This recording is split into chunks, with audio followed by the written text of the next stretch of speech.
السلام عليكم ورحمة الله وبركاته. ازيكم يا حبايبي؟ يا رب دايما تكونوا بخير. زي ما انتم شايفين هنعمل مع بعض صينيتين كيك تايجر. دول كوبايتين سكر في الخلاط، عليهم كوباية لبن، يبقى كوبايتين سكر وكوباية لبن ونص كوباية زيت. طبعا نفس الكوباية اللي هعاير بيها اللبن والسكر والزيت هي نفس الكوباية. تمام، كوبايتين سكر وكوباية لبن ونص كوباية زيت واربع بيضات. ده لكل صينيه. انا هعمل صينيتين فهعمل المقدار ده مره تانية، بس انا بعمل مقدار. هنحط كمان معلقه خل كبيره للهشاشه والزفاره وكده، تخلي كده الخليط كده هش وجميل والكيكه تبقى هشه وجميله. كيس فانيليا او معلقه صغيره فانيليا سايله، بتبقى خطيره جدا لانها مركزه يا جماعه. فاللي موجوده عندك يعني ما توقفيش نفسك، اللي موجوده عندك استخدميه. كل ده حبايب قلبي هضربه في الخلاط. بص الموضوع سهل وبسيط ازاي. عايزه تضربيه في الخلاط ماشي، عايزه تضربيه بالمضرب الكهربائي اليدوي براحتك، بس في الخلاط هتسهلي على نفسك في ثواني زي ما انت شايفه كده. بسم الله ما شاء الله. ده كيس بيكنج باودر، كوبايتين دقيق يا حبايبي. كيس بيكنج باودر عليهم كوبايتين دقيق، طبعا دقيق منخول،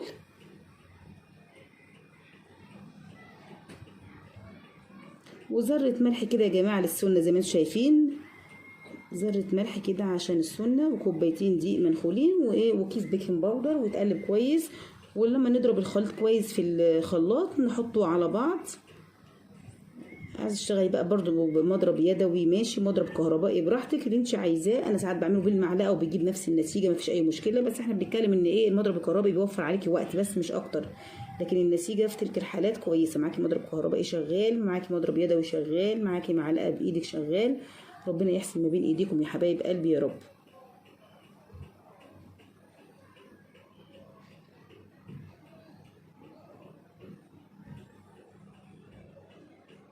ما بنخليش فيها هبابه، كله دوت محسوب من الكميه فبنزله كله.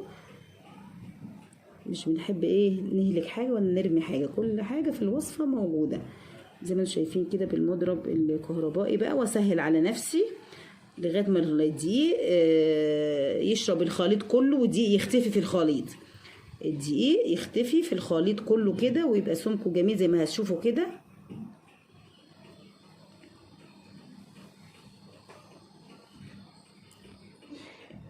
يبقى هنضرب لغايه ما يبقى كله خليط واحد والدقيق يتجانس ويختفي.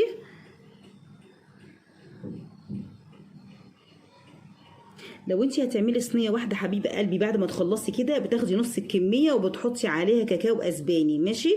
لكن بما اني هعمل صينيتين فهعمل واحده زي ما انتم شايفين بيضه، والتانيه هعملها شوكولاته، او نفس الموضوع كوبايتين سكر وكوبايه لبن. المقدار التاني هو نفس الكلام، ونص كوبايه زيت. وطبعا دايما في الحلويات بيبقى الزيت نظيف، ما يبقاش زيت ليه ريحه ولا حاجه، عشان الكيكه او الحلويات تبقى حلوه. واربع بيضات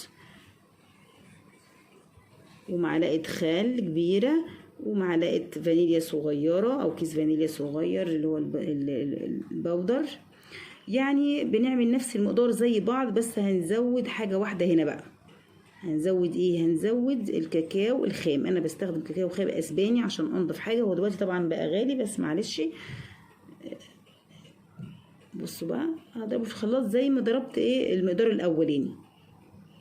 اهو ده المقدار الاولاني شايفينه. بصوا السمك بتاعه بسم الله ما شاء الله. زي ما قلت لكم لو هتعملوا صينيه واحده هتقسموا الخليط اللي في البوله ده نصين، والنص التاني هتحطي عليه بقى كام معلقه كاكاو خام عشان خاطر يبقى اللونين موجودين وتعملي صينيه واحده. لكن بما اني هعمل صينيتين زي ما قلت لكم، ادي كوبايتين دقيق تانيين عليهم برده ذره ملح، وهحط عليهم كيس بيكنج باودر قدامكم اهو ذره ملح وكيس بيكنج باودر، واقلبهم. بيكنج باودر اهو يا حبايب قلبي. انا شلت بقى من ده ربع كوبايه دقيق، ربع كوبايه دقيق، يعني دول مش كوبايتين جميل، لا شلت منهم ربع كوبايه. هحط اضيفها بقى ربع كاكاو خام. بصوا اهو كانوا كوبايتين زي ما انتوا شفتوا كده، شلت ربعها. هشيل ربعها عشان هنزل مكانها ربع كاكاو خام اهو. شلت ربع كوبايه وهحط مكانها الكاكاو خام. وطبعا يعني برضو انا دايما مش بحطه كده، دايما قبل ما احطه انا كنت بالمصفى نخلاه، يعني بالمصفى السلك نخلاه عشان ما يبقاش فيه تكتلات ولا حاجه. بس كده، هو ده الفرق بين الصينيه الاولانيه والصينيه الثانيه. نفس المقادير ونفس كل حاجه، بس بدل ما كوبايتين الدقيق لا كوبايتين الا ربع دقيق وربع كوبايه ايه كاكاو خام منخول برده زي ما دقيق منخول. حط بقى الخليط كله على بعضه واضربيه برده بالمضرب الكهربائي عادي خالص. هشوف الاول هضرب ايه اللي في الخلاط ده الاول قبل ما اضيفه على الدقيق. طبعا الصواني باجي اعمل ايه بقى اثناء ما الخلاط بيشتغل؟ بضربه بدهنهم سمنه واحط شويه دقيق زي ما انتم شايفين كده، اللي هو ببدر الصينيه. يعني ايه ببدر الصينيه؟ رشه سمنه او رشه زيت وبعدين احط شويه دقيق واعمل الحركه اللي انتم شايفينها دي، بحيث بعمل طبقه عشان خاطر تبقى عازله بين الكيكه والصينيه عشان ما تتحرقش او ما تتلسعش او ما تبقاش ايه لازقه، وانا اشيلها بمنتهى السهوله. شايفين كبيتها ازاي بعد ما عملت كل الجوانب والاحرف والقاعده من تحت اهو. اي زياده بشيلها بخبطها زي ما انتوا شفتوا كده وبشيلها خالص وما يبقاش فيها ايه دقيق واقع ولا اي حاجه. شايفين اهو بس بقت ايه كده مبدره الصينيه. بحط فيها الخليط وعلى الفرن على طول باذن الله. طبعا الفرن قبل ما بشتغل بيبقى 10 دقايق سايباها سخنه على 180. الفرن مولعاها على 180 درجه حراره 180 على الرف الوسط. بنحط الكيكه زي ما انتم عارفين في الرف الوسط على 180 وبنختبرها بعد ساعه الا ربع ساعه الا 10. هي بتاخد الوقت كده، ما بفتحش عليها. اهم حاجه يعني عايزه تختبريها براحتك اختبريها، بس ما بفتحش عليها قبل 20 دقيقه 25 دقيقه عشان ما تهبطش. طول ما الكيكه في اي كيكه بقى، كيكه التايجر دي اللي انا هعملها اللي هي لونين في بعض، او كيكه بالشوكولاته او كيكه بالفانيليا او كيكه باللبن او كيكه بالبرتقال، اي نوع كيكه ما بفتحش عليها قبل 20 دقيقه 25 دقيقه. بعد كده بشوفها لما الاقيها احس ان هي استوت بختبرها بخله في النص، لقيتها ناشفه وطلعتش باي خليط يبقى تمام، لقيتها لسه فيها خليط برجعها تاني وهكذا. يعني انت على حسب فرنتك تاخد ساعه الا ربع، تاخد ساعه الا 10 ساعه، كل واحد على حسب فرنته. يعني زي ما انتم شايفين ضربتها كويس جدا. الفرق بين دي ودي زي ما احنا قلت لكم ان دي حاطين فيها بدل الدقيق ربع كوبايه ايه كاكاو خام. حاطين دول في الشفشق زي ما هم بتاع الخلاط، والتانيه حاطينهم في شفشق عشان يبقى سهل عليا. الصواني اهي متبدره وزي الفل. بصوا بسم الله الرحمن الرحيم اهو. لو انت ما عندكيش شفاشه بالكبشه بتحطي كبشه هنا وكبشه هنا وهكذا. ابتديت هنا البني، قلت ابتدي هنا بالابيض وهنعكس بقى. ابتدينا هنا البني يبقى نحط عليه ابيض وبعد الابيض بني وبالبني ابيض وبعد الابيض بني وهكذا لغايه ما تعملي ايه مقدار الصينيه كلها. انا طبعا دول صينيتين فهعمل بيهم في الصينيتين زي ما انتم شايفين كده. انا قلت اوريكم واحده والباقي هيبقى بنفس الشكل لغايه ما تحطي نص الكميه هنا ونص الكميه هنا. شايفين انا عملتها معاكم قبل كده في بدايه القناه لو انتوا عايزين تشوفوها برضو، بس كانت صينيه واحده فكنت مركزه معاها اكتر. الابيض كان اكتر من البني او بالشوكولاته، يعني اللي هو الابيض الخليط الابيض كان اكتر من اللي بالشوكولاته. فصراحه انا حبيت شكلها المره اللي فاتت. يعني هو طبعا طعم واحد بس حبيت شكلها المره اللي فاتت لان كان ايه الابيض فيها كتير وواضحه الشكل التايجر بتاعها وهي بتتقطع كان واضح عن المره دي. بس هي نفس الطريقه ونفس الطعم الجميل وكل حاجه. فانتوا حابين تعملوا زي ما قلت مع بعض صينيتين مع بعض اهو. هتشوفوا الطريقه، حبيتوا تعملوا التانية انا هحطها لكم برده في اسفل الفيديو يعني في صندوق الوصف اللي انا عملته قبل كده بحيث برده تشوفوها شكلها كان تحفه وحكايه. اللي وصل معايا لغايه هنا ما ينساش يصلي على النبي عليه افضل الصلاه والسلام. اللهم صل وسلم وبارك عليك يا سيدي يا رسول الله. طول ما انت في المطبخ، طول ما انت في الشقه، طول ما انت بتروقي بتغسلي بتعملي اكل بتعملي حلو، صلي على النبي، اذكري الله دايما، لسانك رطب بذكر الله. يعني ما شاء الله بيبقى فيه بركه في البيت وبيبقى فيه ما شاء الله يعني خير وبيبقى فيه رزق وبيبقى فيه كل حاجه حلوه.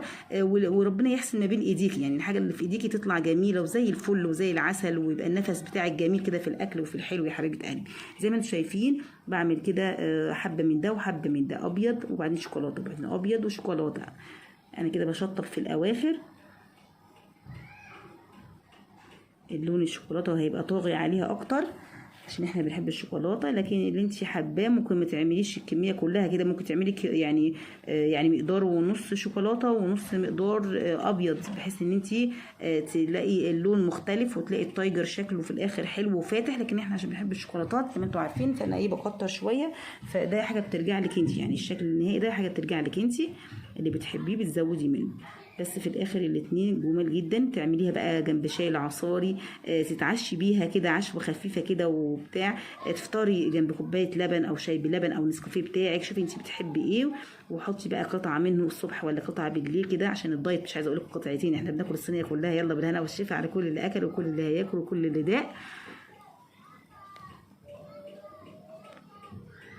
باجي بقى بالخله بالنص كده زي ما انتم شايفين، وبعمل ايه الحركات اللي انت شايفاها دي، تحسي كده انت بتعملي خيوط العنكبوت، شايفين؟ وبعدين تيجي ايوه زي ما انت شايفه كده حبيبه قلبي، الموضوع سهل وبسيط. بخلة شيش طاووق، بخلة سنان، ان شاء الله بسكينه زي ما انت عايزه والمتاح اليكي، بحيث ان هي بس كده يبقى في تداخل كده في الالوان.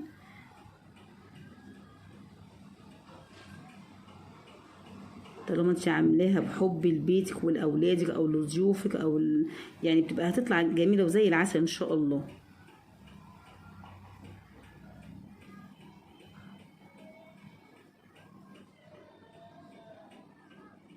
يلا بقى على الفرن السخن بقى على درجه 180 في الرف الوسط. يلا بسم الله ما شاء الله، يا جماله يا جماله. طلعناها اهي واختبرناها بالخله وطلعت تمام. سيبناها تبرد شويه كده وبنقطعها معاكم زي ما انتم شايفين. تقطيعها بقى اللي تريحك والمقاس اللي يريحك، تقطعيها مربعات، سمبوكسات، تقطعيها زي نظام التورته كده، دي حاجه ترجع لك.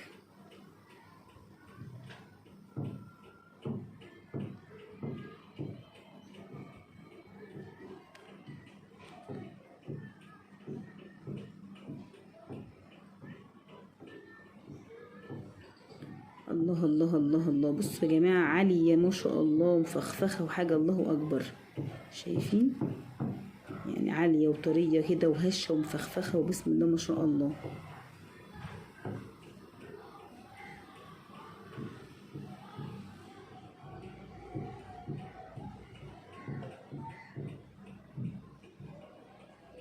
بوريكم ازاي مش واضحه قوي في الصوره، وعايزه اوريكم ان هي مفخفخه ازاي وهشه. طبعا شغاله بايه اللي بقطعها بحطها على بوقي اول باول يعني. بوريكم فرق بقى في التقطيع. دي ايه عملتها وقطعتها كده زي البيتزا، والتانية قطعتها مكعبات ومربعات او سمبوكسه. بصوا العلو، بصوا الله اكبر عاليه ازاي وجميله ازاي، ما شاء الله ما شاء الله. الف هنا وشفا على كل الاكل يا حبايب قلبي. لو عجبتكم ما تنسوش اللايك، انا بحبكم في الله، وبشكركم على التعليقات الجميله الحلوه اللي بتشجعني.